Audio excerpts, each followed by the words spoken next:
Hello again and welcome to the Warhammer 40K Mordian Glory video. Now before we get into today's video, I want to say a super huge thank you to my Patreons, because guess what guys?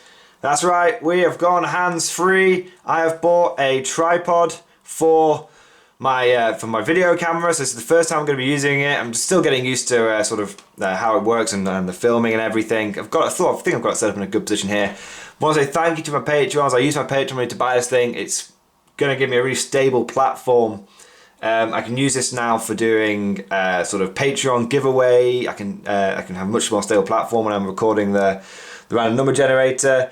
I can use it for doing sort of maybe like painting things as well, or going through codexes and stuff like that. It's going to give me a lot more options when it comes to what sort of video content I can produce.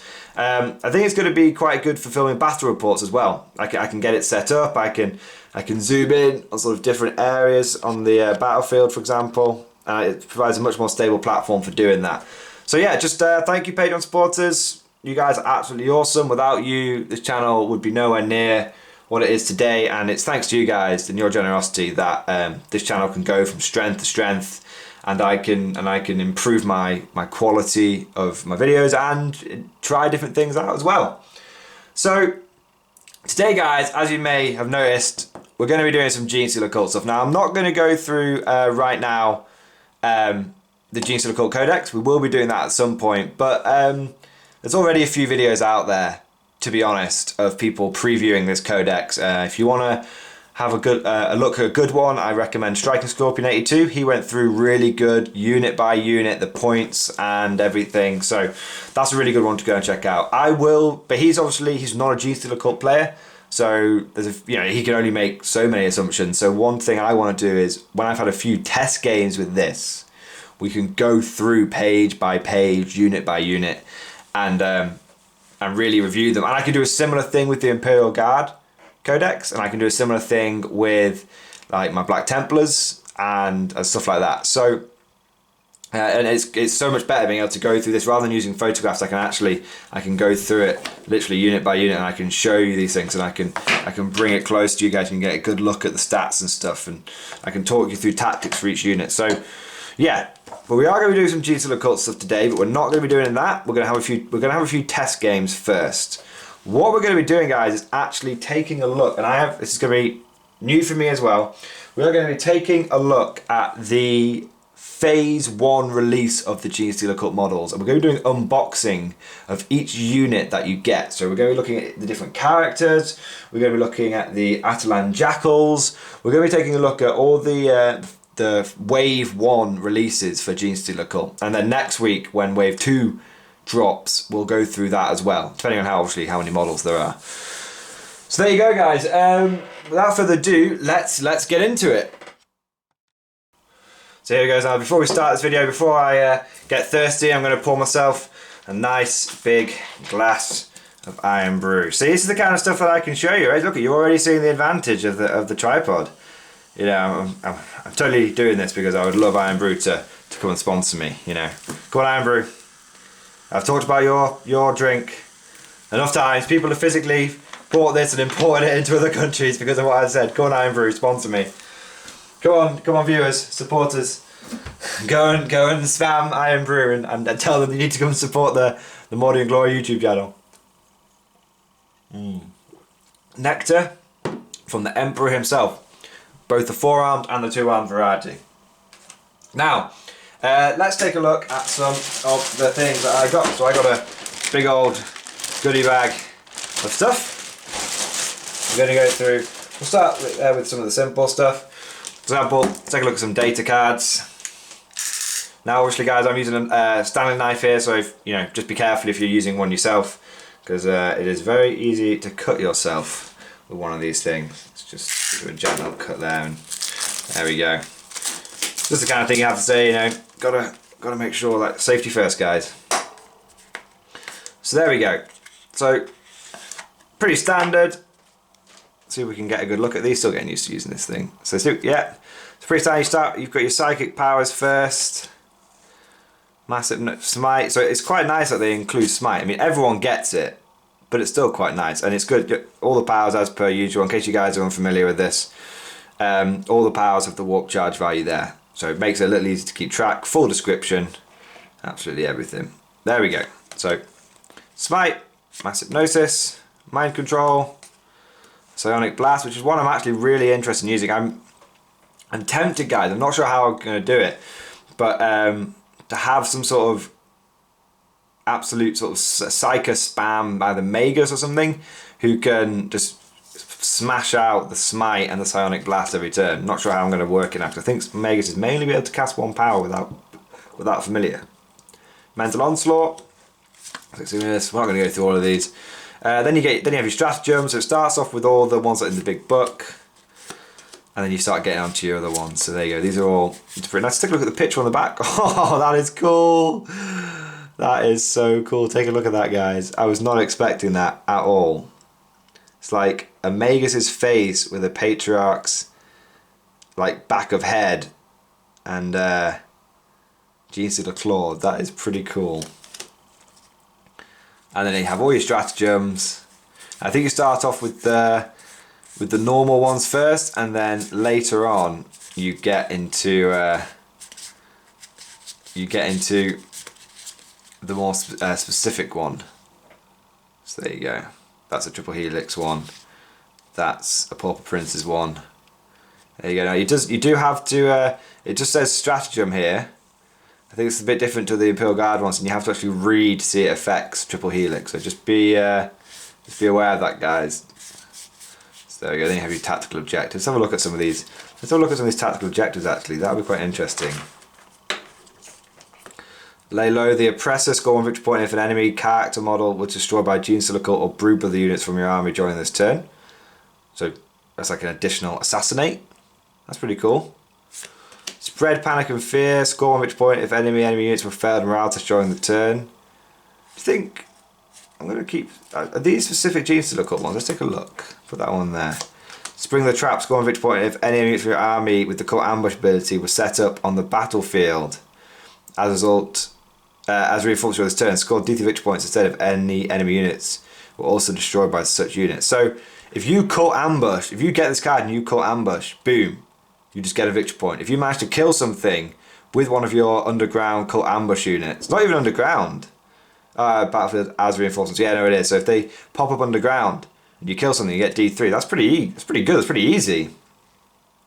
Marks of the Core. Score 1 victory point if any models from your army other than characters were slain this turn as a result of using the unquestioning loyalty ability. Man, some of these are really good. Claim Dominion. Score D3 victory points if you control an objective marker that was controlled by your opponent at the start of the turn. That's pretty standard, but still nice. Score 1 victory point at the end of the turn for each enemy unit that was destroyed by a Genestealer Cult or Brood Brother unit during this turn. Oh my god, so you just score 1 point for each unit to a maximum of 6. That is amazing. That is amazing, that one. That is incredible. Secure objective 1. I think the rest of them are generic. Yeah, looks like defend objectives, advance, behind every line, hold the line, mission critical, supremacy, domination over firepower, blood and guts, no prisoners, area denial, psychological warfare, master warp, kingslayer, witch hunter, scour the skies, assassinate, big game hunter, and priority orders received. So what's interesting, guys, is you have psychological warfare and you have the Genestealer Cult one in here, which is spread panic and fear. So there's actually a couple duplicates, but that's not necessarily a bad thing. It's just interesting. I think there's some quite flavourful ones here, to be honest, guys. I mean, that one's a very nice one. That one's okay. Claim Dominion. That one's nice. Should be pretty easy to get with the amount of characters that Genestealer Cult rely upon. That one's very nice, very easy to get. That one's a bit of a duplicate, so that's a bit of a shame. Well, not a shame. It's just not as good as having a really unique one. And that one's nice, just kill a unit with a Genestealer Cult or Brood Brother unit. So there we go. So that's the tactical objective cards. Nothing too fancy about them, but it's nice to go through and look at some of the specific ones that you get.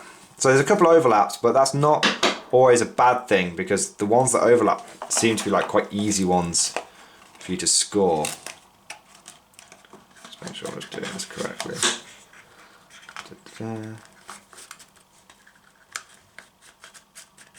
Put those in nice and safe. There we go. So there you go. What's next in my big bag of treats? Well, I picked myself up. Let's take a look in here.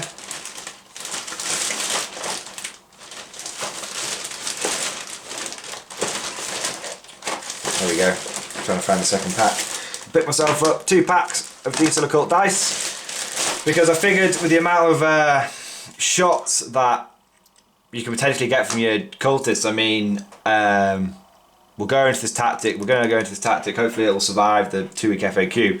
But you can take 20 men in a Brood Brother infantry squad, which is like a guardsman squad, but for cult. You take 20 men in that, and then you can give them first rank fire, second rank fire. So that's like 160 shots if you're in, you know, rapid fire range. So I figured I'm going to need 2 sets of Genestealer Cult dice. Also, these are quite unique. These dice. They were a limited run only, I believe. Not just now, but they used to be a limited run only before as well. When Genestealer Cult were released as per 7th edition. So there we go. Ooh, no, just knocked my camera. I think that's one thing, guys. If you've got any feedback on how I'm using the camera and stuff, just let me know, because obviously I'm still getting used to this whole tripod malarkey. Alright, so let's take a look at these. So I believe you get 20 dice in each one. Looks about right. 20 dice. So let's take a look at these things. It's quite a nice little case already. I don't mind sounding crazy, guys, but get these dice whilst you can, because even if you're not a Genestealer Cult player, I guarantee if you hold on to these things for 10 years, Games Workshop's not going to make them. They're going to be pretty rare, and they might be worth something in the future. But and even if you're just a loyal cult player, they're worth it. Now I have one complaint about this dice. It's a pretty big one though. I mean, looking at the positives first, they're really cool. Let's get a bit of good light on them. They're really cool. See if I can. Let's try out the tripod, guys. Look at that! Woo! So they're really cool, semi-transparent dice. Very nice quality. I must say, Games Workshop's been knocking it out of the park with dice recently, because when I bought my Mordian Glory dice, I had to buy them. I'd buy basically 50 to get them to be worth about £1 each, and then you had postage and VAT on top of that, which is tax for my American friends. And so they were about £1 each, whereas these you get 20 dice from Games Workshop for £17.50. So these are actually less than £1 each, and they're a custom dice. And Games Workshop's been doing that a lot with dice recently, so that's pretty cool. My only complaint though, it is a pretty big one, is the symbol is on the 1, not the 6. That's frustrating. It's not the end of the world. Okay, and I mean, all the Imperial Guard players out there will be like, well, when the Genestealer symbol comes up, you're gonna die, which is good, which I guess from a Guard perspective is true. But it's a little annoying because I have a lot of dice which are like that anyway, and I got rid of them to use dice which only had symbols on the 6s. But it's not the end of the world. They're still very, very cool. I think this is because these are basically a rerun of 7th edition dice, and when Games Workshop was releasing dice in 7th edition, they had symbols on the 1s, and dice that they've been releasing in 8th edition have been having symbols on the 6s. So these are basically a rerun of old dice, guys. They're still very, very cool. They're more square edged than rounded edged, but they're still very, very cool. And look at that. Look at those colours. That swirling purple. That's incredible. Anyway. So yeah, I've got 2 packs of those, 40 dice. Zoom out a little bit. Whoop. There we go. So, and the case is quite nice. I mean, you don't need to keep them in the case. You could easily just put them in a dice bag or something. It's up to you. I'm not sure how I'm going to do it, if I'm going to keep the case or not. There we go. So that's all the non-model stuff, guys. But that is released as part of phase 1. That is still part of it. I think when you pre-ordered, you got some art cards as well, which are quite cool. Just got to be really careful opening these things. I'll tell you what, I'll open them from the back. There we go. These are pretty cool.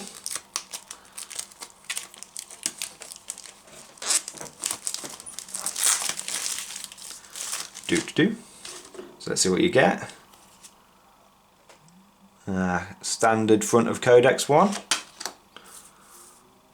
And you get these. I think all this art is in the Genestealer Codex. That's some cult taking on some Skitarii. A lot of those Skitarii, I quite like how in the artwork, even though Skitarii are meant to sort of have no emotion in their faces, those big wide lenses they've used in them do make them look like they're a bit terrified. Versus Space Wolves. That's a standard bit of art. I do love the sort of Uzi Mach 10, Mach 11 style auto pistols that the Genestealer Cult have got. That's cool. That's interesting. I've not seen that one before. I'm sure it's from Tooth and Claw, and those of you who've got Tooth and Claw would will have seen that one before. But that's very cool. The Abominant Primus. I think that's a new one with the Codex. That's pretty cool. I like you've got his Injector Claw, and then you've got his Neo Pistol and his Bone Sword. That's pretty cool. So there you go. So that, I think they were just free when I pre-ordered it, guys. So they're pretty cool. Now,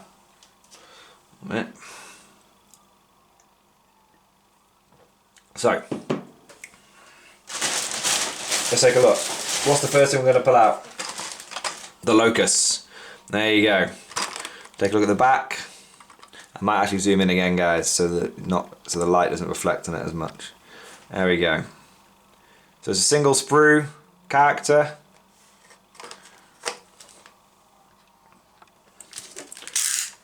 Just going to be very careful opening this up. I don't want to cut towards him like that. Jesus. Bad practice that is. Always cut away from you. That's one of the few things I remember from any of the outdoor things I've ever done. Always cut away from you. So you get a 32mm base. I suspect all the characters are going to be on a minimum of a 32mm base. And you get instructions on how to build him, but he looks pretty simple, to be honest. Yeah, he looks pretty simple to build. You've got, that's his back piece. Those are his two front bits. I think that's a hood with shoulder pads. Something else? Can you have him hood down or hood up? You can. Very cool. Look, that's hood down. So you get two options. You can have hood down or hood up, and then you get the knives on the back. Yeah. And you get two choices of head. Three choices of head. Look at that. Let's see if we can. Look at that. You've got one with a scarf on. One which is scarred, and one which looks like he's got a bit of his head missing. That might be for if you've got the hood up. I think that's the hood up option. And you've got his staff here, and you've got his sword. So even though he's a bit of a monopose character, guys, he does come with a few cheeky options. He comes with 3 choices of head, choice of hood. Very interesting, guys. Very interesting. Okay, so that's the first one. Pop that away. Okay, so let's take a look at the next one. What do we got here? Ah, the one that everyone was very excited about. The Nexus. Mr. Digital Map Slate of Warhammer World himself. This map, this is a holographic map, and it's been worked out. This holographic map is actually an aerial view of Warhammer World Games Workshop HQ in the UK, so that's very, very cool. That's a nice little trait. So again, look at the size of that guy's base. Flippin' heck. That's the same size base as what, an Obliterator or Centurion? That's pretty big. That is pretty big. Now, rules wise, this guy's not all that useful. He's kind of cool. But we'll go through his rules another time. Like, we're not going to worry about that for now. There we go. Big old base. I mean, look at the difference in bases, guys. Look at that. It's a big old base. There we go. So again, his instructions are actually very, very clear, very easy. It was quite nice that it comes with the stats of this guy down here. You don't get his rules, but you get his stats. That's the same for the for the Locus as well, interestingly. Let's take a look at this guy. I think he's got far less options. He's cool. He doesn't need as many options, to be fair. He's very, very cool, as is. Yeah, he's only got the one pose, the one head, pistol, body, backpack. This is all map slate stuff. So he only has the one pose, and he doesn't come with any head options or anything, but there's nothing stopping you from using one of the Locus's heads if you want him with a mask on. Nothing stopping you. And what I've noticed is all these head designs, if you notice, it's got like this ball, it's like a ball and socket design almost. They're really interchangeable between nearly all the Genestealer Cult kits. Even ones that like this is a normal acolyte with a squad banner. His head also has that ball and socket, so you can really interchange these things. So you can head swap between all the different models, which is, you know, you might need to file it down a little bit to fit it in this bit here, but you can head swap very easily between these models. So he's not got as many options as the Locus, and the Locus only had a few, but I think that's the way with Games Workshop these days, isn't it? They release a lot of mono pose characters, but there's nothing stopping you from kit bashing your own. Nothing at all.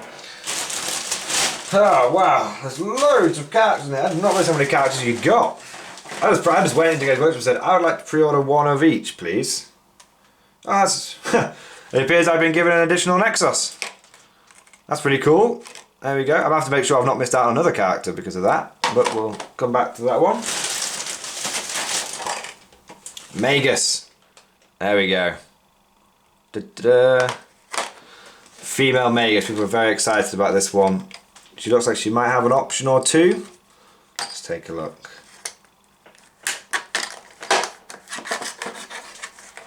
I'm cutting towards myself. That's not very good. This is bad practice, guys. Don't do it this way. Jesus Christ.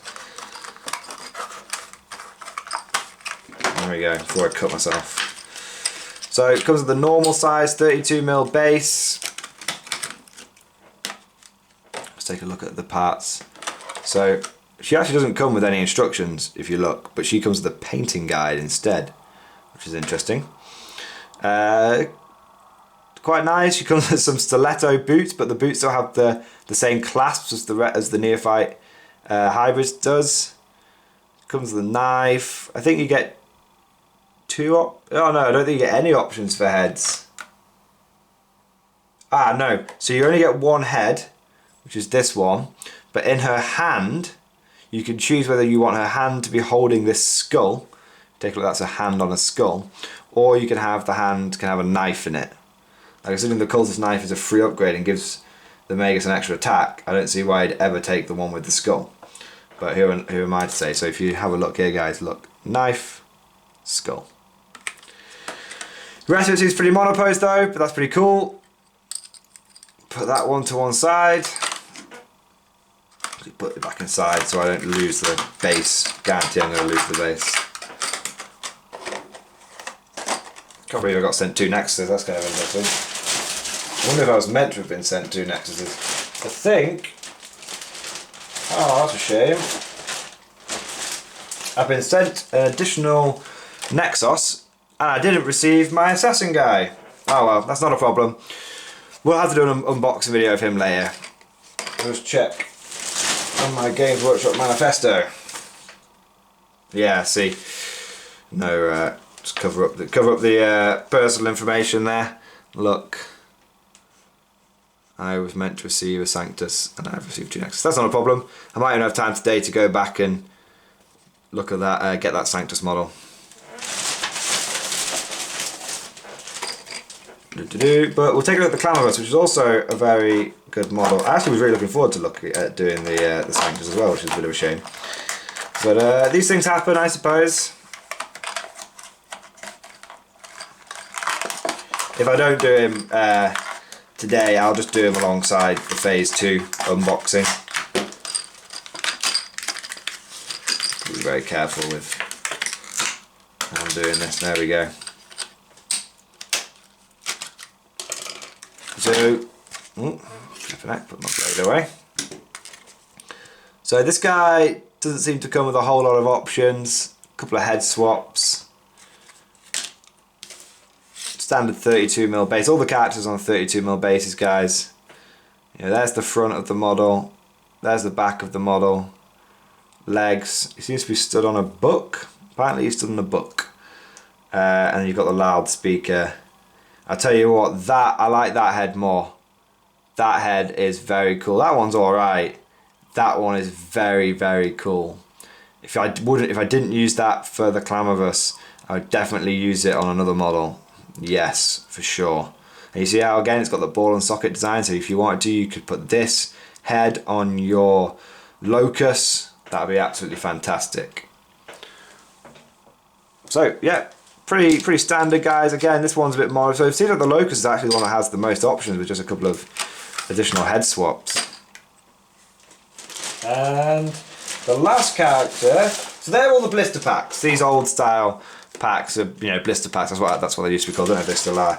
They're the old school blister pack style characters. Now the last character we have to do today is, I think, probably the one that a lot of people are really excited for, the Jackal Alphus. Now she doesn't come, is it he or she? I'm not sure, but this person does not come with in a blister pack. They come in their own box. So that's interesting.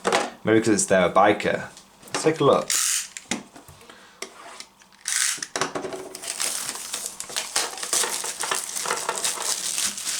I think all these characters cost £15, so there's no real difference in there.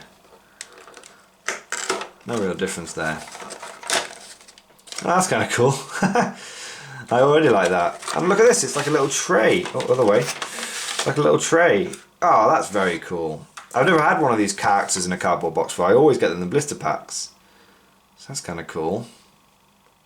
Let's put that there.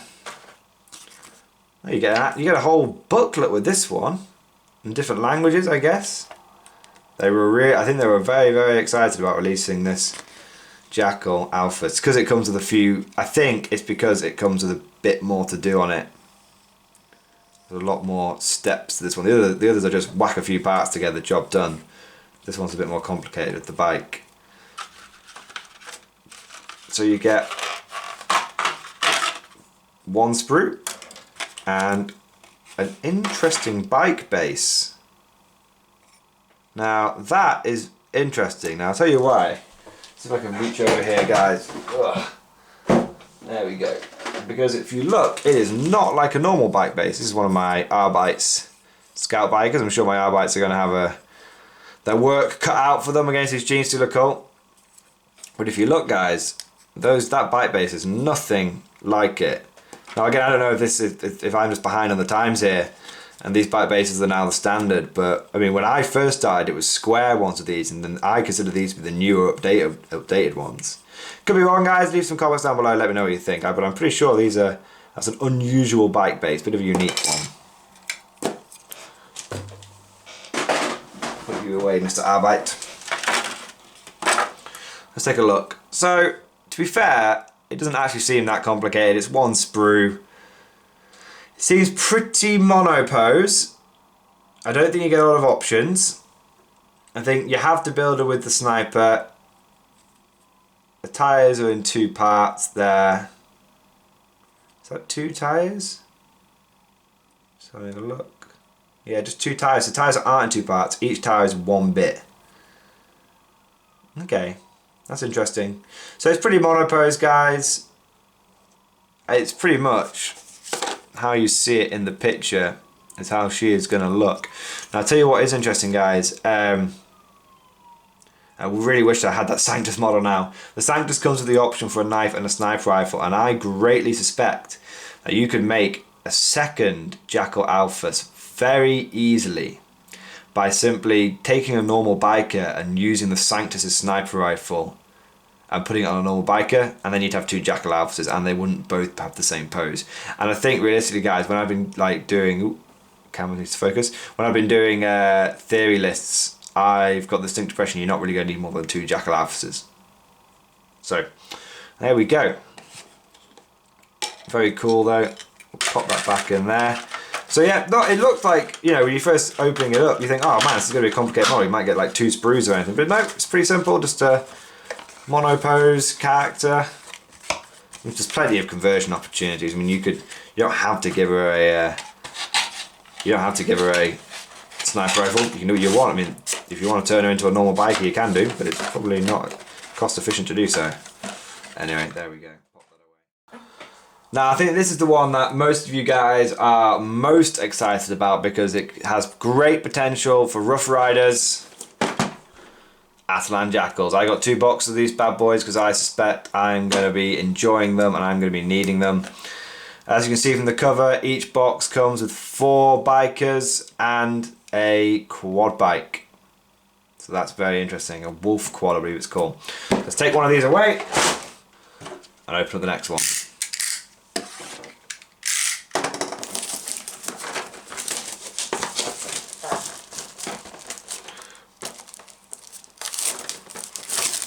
There we go, get rid of that. Get rid of all that. I want to get inside this thing. There we go. I quite like the Games Workshop dark backgrounds these days. It's very cool. So, as per usual, all the Genestealer Cult things have this little Genestealer Cult tab on them, which is pretty cool. You get it on this one too. Yep, well, there you go. Nice little design. So let's take a look what's inside. Now this is going to be a bit more, I reckon, comprehensive. Look at the options you get. Look at that auto gun. Crowbars, guys. Look at this. Look at that. Look at what the guy's doing with that auto pistol. He is going full drive-by gangster with that thing. I think there's going to be a lot of potential for conversion opportunities in here, guys. There you go. Yeah. Okay. So you get 2 sprues. You get more of these unusual biker bases. Again, they're only unusual to me because the last bikers I built were scout bikers. And you get 1 big base. Now to me, to my trained eye, that is a heavy weapon base. That's a heavy weapon base. Interesting. So I imagine that one's for the wolf quad. Now it looks like 1, 2, 3, 4. It looks like your 4 bikers are on this sprue. And your quad bike is on this sprue. But it looks like there are some parts which are a bit intermingled. So for example, you've got the handlebars here. So both sprues are kind of intermixed. I suspect both sprues are kind of intermixed. Yeah, these are the tyres for the bikes, these are the tyres for the quad bike. Now you get a few different options here. Look at that, you've got a side saddle, satchel with pump action. Look at that for a pump action shotgun. How cool is that? Pickaxes. Oh man. You got a big old heavy stubber here, guys. You got a big old stubber. Now that, I actually think this heavy stubber is quite a poor choice on the quad bike. I think you're going to be taking the incinerator every time. Because if you move with this heavy stubber, it's going to be hitting on 5s. But that heavy stubber, you could easily mount that to the side of any vehicle.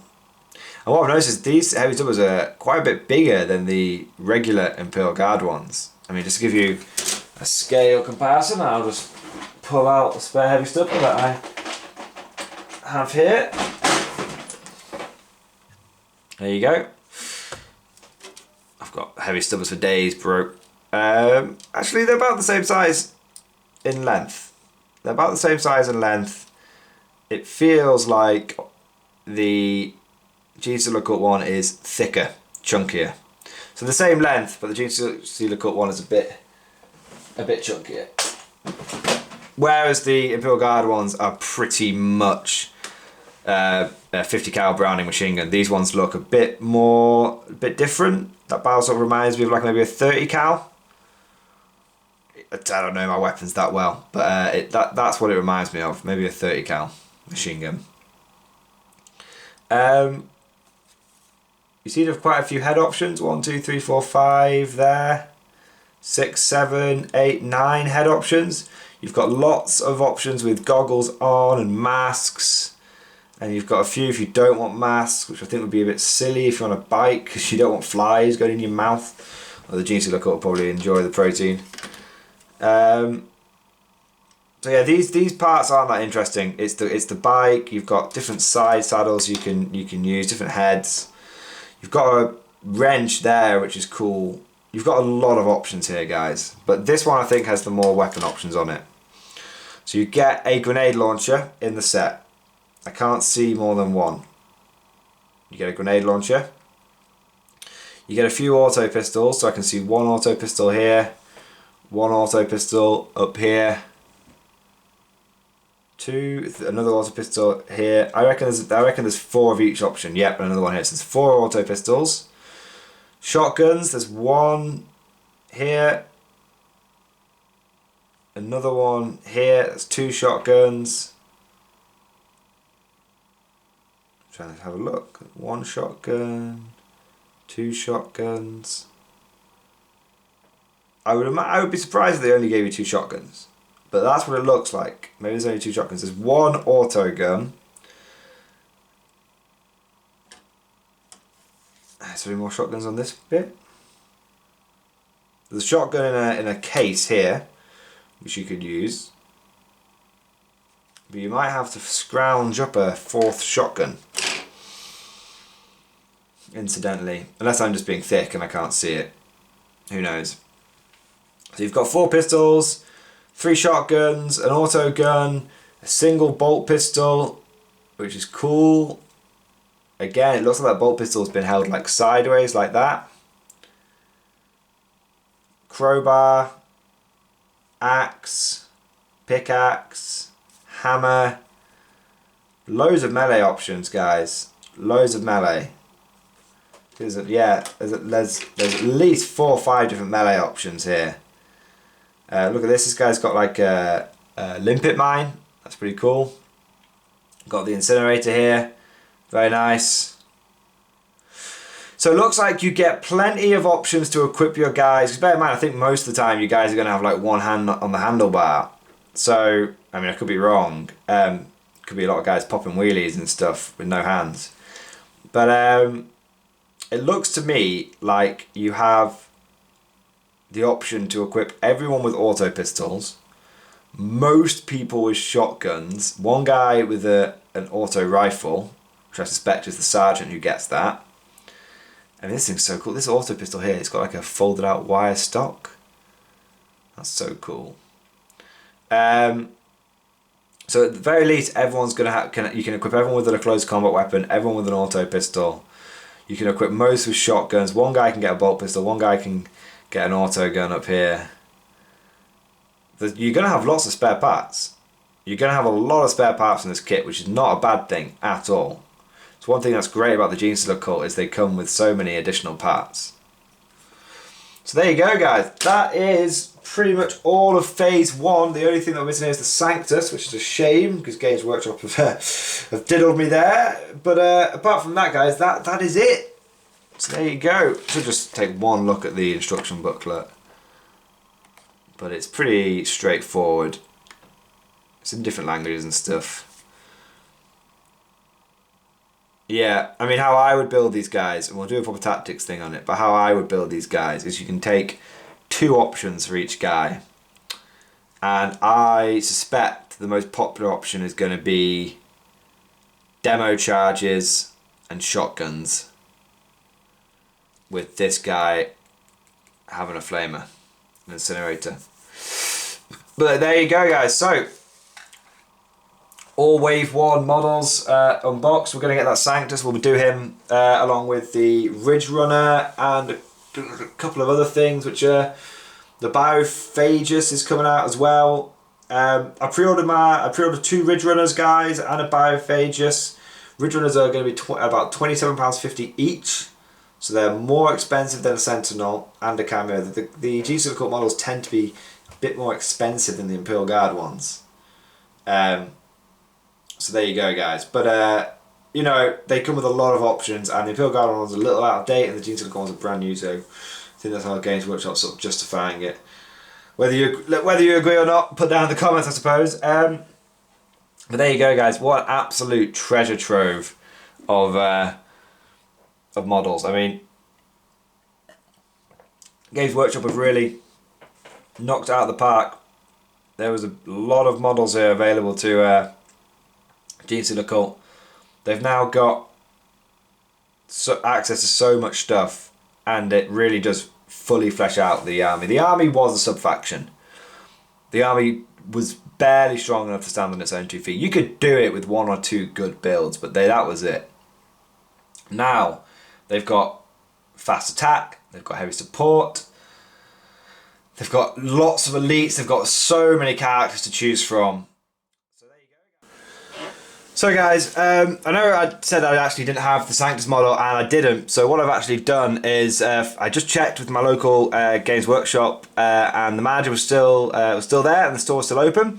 So I quickly ran down and swapped my accidental additional Nexus for the Sanctus. So here we are, guys. I've got it. So I know it might be a bit of a weird order we've done it in, but at least now you get to see everything in wave 1. And the thing is, the reason is like the Sanctus actually he's one of the few characters that has more than one option. So it's kind of crazy that I didn't actually review that one now. So let's take a look at it now. Sanctus model. He's a bit of a beast. I plan on picking another one of these up. For now, I'm just going to have the one, but I plan on picking another one of these up because they have 2 weapon options. So anyway, let's take a look at this. Trying not to slice my fingers off. Or at least if I cut away from myself, I shouldn't do that. There we go. So as per the norm, 32mm base. Oh, just slide that away. And let's take a look.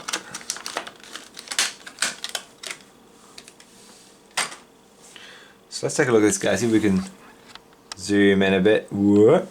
There we go. So Sprue's a little thin, again, a bit of a mono-pose character. The thing is with this guy is, realistically, he's probably the one that you could easily make your own. Okay? He's probably the one that you could easily make your own because he's basically a guy with a knife and a hood. So if you think about it, if you could make one of these your own, but he's pretty cool, and I like the model. I'll probably pick up a second one a bit cheaper, but I don't mind. I don't mind supporting my local Games Workshop because it's so convenient. I know Games Workshop are a big business; they don't exactly need my die-hard loyalty, but it's so good having. I've lived in a few places which haven't got a Games Workshop, and it's so convenient having one nearby that I'm more than happy to support my local GW.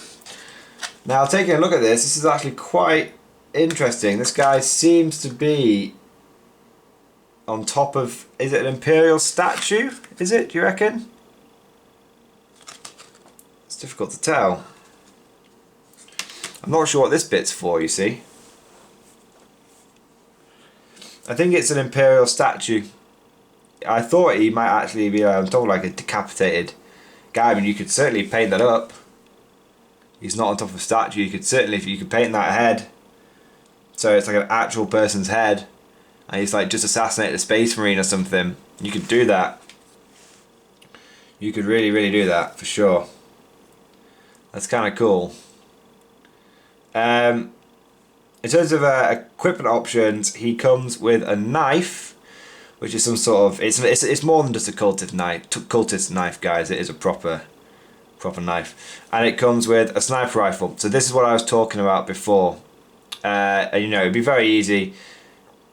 In fact, you don't have to do any swaps of any kind, guys. You could literally stick this on the arm of one of the Atalan Jackal bikers, and boom, you have an additional Jackal Alpha.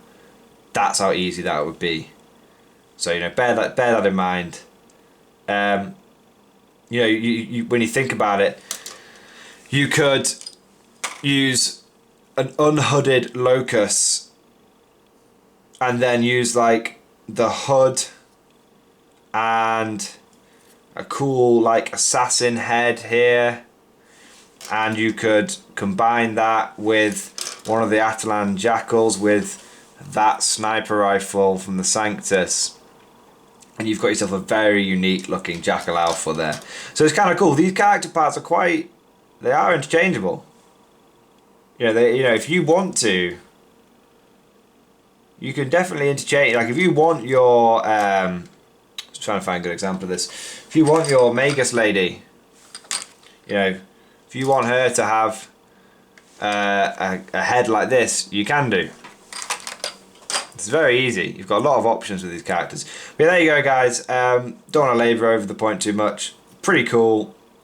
Very cool. All the characters are absolutely fantastic. The sculpts are great.